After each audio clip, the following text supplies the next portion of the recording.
Hey guys, Nawazir from nerdhunt.com और ये है ओज़ार्क सीजन 2 का रिकैप। पिछले सीजन के रिकैप के लिए डिस्क्रिप्शन बॉक्स में दिए गए लिंक्स को चेक करें। सीजन 1 के एंड में हमने देखा कि मार्टी की फैमिली घर वापस आ गई।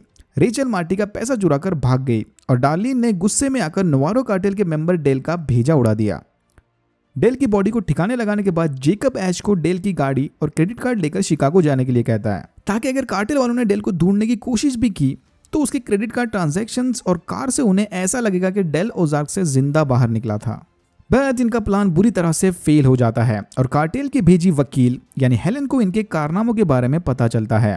फिर हेलन और मार्टी इस मामले को सुलझाने स्नेल्स के घर जाते हैं, जहां जेकब ऐश को मारकर डार्लिन की गलती की कीमत चुकाता है। हेलन ऐश की कुर्बानी को एक्सेप्ट कर लेती है और फिर सारे अपने गिले शिकवे भुलाकर कसिनो के डेवलपमेंट पर ध्यान देते हैं। इसी कसिनो वाले बिजनेस को लीगल करने के लिए मार्टी और वेंडी जाकर वहां के लोकल बिजनेसमैन चार्ल्स विल्क से मिलते हैं। इस बंदे का ओज़ार्क के लोकल पॉलिटिक्स में काफी इन्फ्लुएंस होता है, क्योंकि इसने पॉलिटिकल कैंपेन्स को भर भर के डोनेशंस दिए हैं। जैसे ही कैंसस सिटी के माफिया को पता चलता है कि उधर ओज़ार्क में कोई कसिनो बनाने का प्लान बना रहा है, वो फौरन अपने स्टाइल में मैसेज भेजकर वहां के सेनेटर को चेतावनी देते हैं। लकीली उस माफिया का लीडर फ्रैंक बडी का पुराना दोस्त है। फिर मार्टी और बडी फ्रैंक से मिलकर मांडोली करते हैं कि इसमें सबका फायदा होगा। मतलब मार्टी कसिनो के कंस्ट्रक्शन के लिए फ्रैंक के आदमियों की यूनियन बनाएगा। पिछले सीजन में अपनी बीवी की मौत के बाद मेसन अब पूरी तरह से बर्बाद होकर रास्ते पर आ गया है। I mean literally. ऐश की मौत के बाद डार्लिन के दिमाग पर अब बच्चा गोद लेने का भूत सवार है। मार्टी का पैसा चुराने के बाद रेचल पूरी तरह से ड्रग्स के नशे में डूब जाती है और इसी नशे की हालत में इसका एक्सीडेंट होता है। बस फिर क्या था, इसी मौके का फायदा उठाकर FBI एजेंट रॉय इसे अपना इन्फॉर्मेंट बनाकर वापस मार्टी पर नजर रखने भेज देता है। रूथ अपनी नई जिंदगी से काफी खुश है और मार्टी को भी इस पर अब पूरा भरोसा है। फिर रूथ अपने जेल में कैद पापा केड को छुड़वाकर वापस घर लाती है, ये सोचकर कि ये सारे साथ मिलकर अब पहले से बेटर जिंदगी जिएंगे।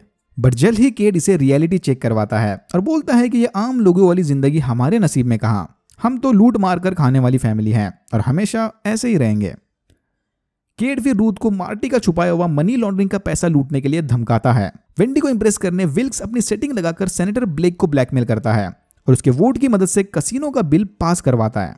बिल तो पास हो जाता है, बट ब्लैकमेल के अंदर प्रेशर में आकर सेनेटर ब्लेक सुसाइड करता है। ब्लेक की वाइफ विल्क्स के ऊपर लीगल एक्शन लेने का प्लान बनाती है, बट फिर वेंडी उसे समझाकर विल्क्स को बचा लेती है। विल्क्स मार्टी और वेंडी के इस कसिनो के प्लान को लेकर इतना खुश है कि वो कसिनो के आसपास होटल और मॉल बनाने का प्लान बनाता है।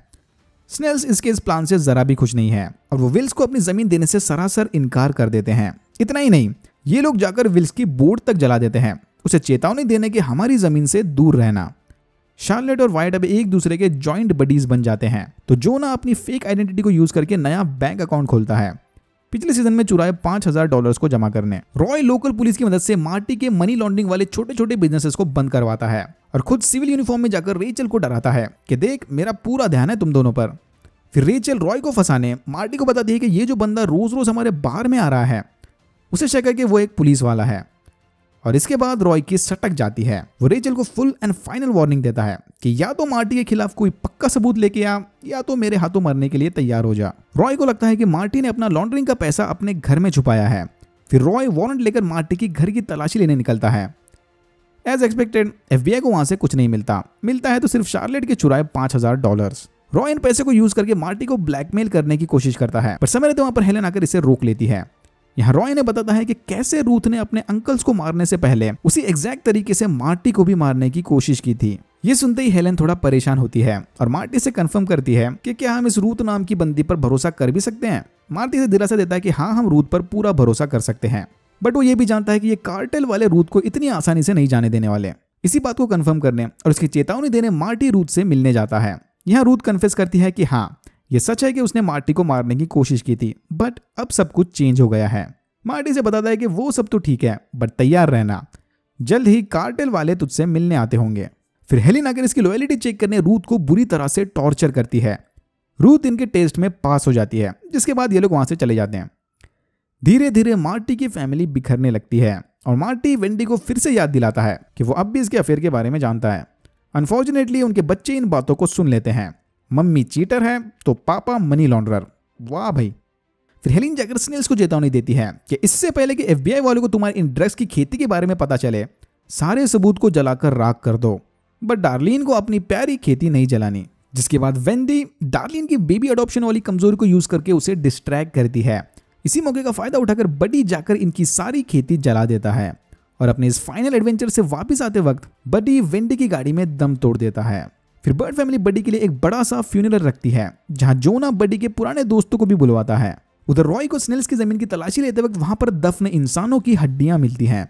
मेसन को लगता है कि इनमें से एक बॉडी इसकी बीवी की भी हो सकती है। फिर एफबीआई मेसन के बेटे के डीएनए को यूज करके उसे मिले हुए बॉडी से मैच करने की कोशिश करते हैं, बट समय रहते मार्टी और जेकब उन सैंपल्स को बदल देते हैं और एफबीआई को लगता है कि उन्हें जो हड्डियां मिली हैं वो स्नेल्स फैमिली के ही पुराने मेंबर्स की हैं। यहां से निराश होकर रॉय जाकर विल्क से मिलता है जो मार्टी के खिलाफ सब कुछ सच सच बताने के लिए तैयार है, बट बदले में एफबीआई को वेंडी के सारे गुनाह माफ करने होंगे।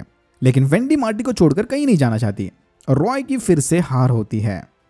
उधर रेचल भी मार्टी को बता देती है कि एफबीआई वाले उसके जरिए मार्टी पर नजर रखे हुए हैं। मेसन की अनस्टेबल लाइफ की वजह से पुलिस उसके बच्चे जीक को लेकर चाइल्ड प्रोटेक्शन सर्विस के हवाले कर देते हैं।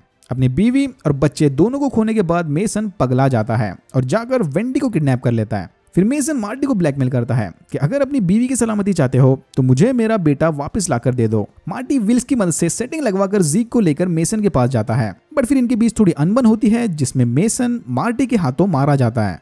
मार्टी और वेंडी अपने फ्यूनरल हाउस की मदद से मेसन की बॉडी को ठिकाने लगाकर जीक को टेम्पररी अडॉप्ट कर लेते हैं जब तक कि उसे कोई अच्छी फैमिली न मिल जाए। रूथ भांप लेती है कि मार्टी ने लॉन्ड्रिंग का सारा पैसा शायद अपने फ्यूनरल हाउस में छुपाया है और फिर अपने पापा के साथ फ्यूनरल हाउस को लूटने चली जाती है, बट उन्हें वहां कुछ नहीं मिलता। मार्टी भैया ने ऑलरेडी पैसों का लोकेशन चेंज कर दिया है। इसी दौरान रेचल नेवारो कार्टेल के ड्रग्स को यूज करके हॉस्पिटलाइज हो जाती है। ये ड्रग्स या फिर हेरोइन ओरिजिनली स्नेल्स ने नेवारो को सप्लाई किया था और डार्लिन ने अपने खेतों का बदला लेने इस हेरोइन में छेड़खानी करके उसे जहरीला बना दिया था ताकि बैड ड्रग्स की वजह से नेवारोस का रिपुटेशन खराब हो। और बस इसकी इसी मस्ती की वजह से नेवारोस इनकी गाड़ी पर हमला कर देते हैं। अपने पापा के नक्शे कदम पर चलते हुए जोना भी ऑनलाइन मनी लॉन्ड्रिंग चालू करता है ताकि समय आने पर इनके पास अनट्रेसेबल पैसा मौजूद हो। फिर वेंडी जोना की इस ऑनलाइन स्कीम को यूज करके नेवारो कार्टेल का सफेद किया हुआ पैसा विल्स के चैरिटी को डोनेट कर देती है। नादान विल्स इस डोनेशन को एक्सेप्ट करके वेंडी के जाल में फंस जाता है। फिर वेंडी जाकर इसे ब्लैकमेल करती है कि अगर कसिनो को बनाने में हमारी आगे मदद नहीं की तो वो सबको बता देगी कि विल्स ने ड्रग कार्टेल का पैसा अपनी चैरिटी को यूज करके लॉन्डर किया है। चेकमेट। फिर मार्टी को रॉय की इकलौती कमजोरी के बारे में पता चलता है कि उसकी माँ एक ड्रग एडिक्ट है और बस फिर इसी मौके का फायदा उठाकर मार्टी रॉय को वापस उसके माँ के पास जाने के लिए ब्लैकमेल करता है। रेचल मार्टी की मदद से अपनी एडिक्शन का इलाज करवाने रिहाब में भर्ती हो जाती है। मार्टी सब कुछ क्लियर करके वापस अपने घर आता है कि तब शार्लेट उस पर एक नया बॉम्ब डाल देती है कि उसे अब अपनी क्रिमिनल फैमिली को छोड़कर अलग से जिंदगी गुजारनी है। शार्लेट अपने प्लान को लेकर इतनी सीरियस है कि उसने लीगली जाकर एक वकील को तक हायर कर लिया है। उधर जेकब और डार्लिन कार्टेल के हमले से बाल बाल बच जाते हैं। मार्टी और हेलेन गवर्नमेंट गाइडलाइंस का फायदा उठाकर जेकब को उसकी जमीन बेचने के लिए मजबूर करते हैं और फिर जेकब कार्टेल से अपने संबंध अच्छे करने के लिए डार्लिन को मारने का प्लान बनाता है, पर डार्लिन इस चीज को भांप लेती है और इससे पहले कि जेकब कुछ करे वो खुद इसे जहर देकर मार देती है। मार्टी कसिनो के लाइसेंस को हासिल करने के चक्कर में माफिया से की गई उस यूनियन वाली डील को तोड़ देता है और लाइसेंस मिलने पर अपने फैमिली के साथ कंट्री छोड़कर भागने का प्लान बनाता है। फिर मार्टी अपने एग्जिट प्लान की तैयारी में लग जाता है जिसके चलते मार्टी के जाने के बाद कार्टेल और कसिनो का सारा बिजनेस रूथ संभालेगी। यहाँ पर वो इसे अपने पैसे की नई लोकेशन भी दिखाता है। सारा पैसा बडी की कब्र में महफूज है। जेकब के मरने के बाद डार्लिन जोना को किडनैप करके बर्ड फैमिली से जीक की मांग करती है। अपने फैमिली को डार्लिन जैसी साइको से दूर रखने के लिए मार्टी जाकर जीक को डार्लिन के हवाले कर देता है। फिर केट जाकर रॉय से मिलता है और उसे बताता है कि वो मार्टी को पकड़ने में इसकी मदद कर सकता है, बट रॉय को भी इसकी बातों में कोई इंटरेस्ट नहीं और वो केट की इंसल्ट करके उसे वहां से जाने को कहता है। यहाँ केट गुस्से में अपना कंट्रोल खोकर रॉय को मार देता है और उसकी गाड़ी को ठिकाने लगाता है, बट गाड़ी को ठिकाने लगाकर वापस आते वक्त एक पुलिस ऑफिसर इसे देख लेता है। इधर केट समझ जाता है कि अब ओजार्क को छोड़कर यहाँ से भागने में ही इसकी भलाई है, पर जाने से पहले वो पैसा हासिल करने के चक्कर में अपनी खुद की बेटी को ही ब्लैकमेल करता है कि अगर मुझे पैसा नहीं मिला तो मैं वाइट को सब कुछ सच सच बता दूंगा कि रस और बॉयड को तुमने ही मारा है। सरप्राइजिंगली रूथ खुद ही जाकर ये सब वाइट के सामने कन्फेस कर देती है, जिसके बाद वाइट गुस्से में वहां से चला जाता है। फिर डेस्परेट केट शार्लेट को किडनैप करके मार्टी से पैसा हड़पने की कोशिश करता है, बट रूथ केट को बंदूक दिखाकर शार्लेट को लेकर वापस उसके घर चली जाती है। जैसे ही वेंडी को पता चलता है कि केट ने इसकी बेटी पर हाथ उठाया है, वो केट को पैसों का लालच देकर उसे कार्टेल के हाथों मरवा देती है। Dam Wendy.